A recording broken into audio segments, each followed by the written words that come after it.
tak škoda to, že sme získali iba bod, lebo myslím, že bol to výborný zápas aj pre divákov a škoda to, no, tie trestné strany už bol hoba alebo troba, ale zase na druhej strane sme radi aj za ten bod, lebo tak na konci stretnutia sa nám podarilo vyrovnať.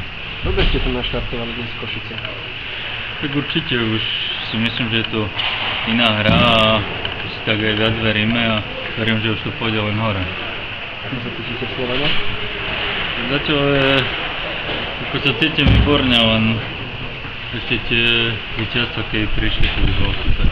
Na prvý gól ste sa dneska nenadrali. No, tak bolo šťastie, ale som rád, že tam padlo, lebo som to potreboval a verím, že už to bude lepšie. Tomu, ako by sme zaspomínali na KHL-ku, na účinkovanie v KHL-ke.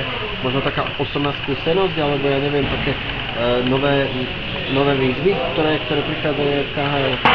Tak určite som rád, že som tam bol, je to nejaká skúsenosť, no to neovplyvním, čo sa stalo, ale bude ďalej, budem sa snažiť čo najlepšie hrať a dúfam, že ešte budem mať možnosť sa tam vrátiť.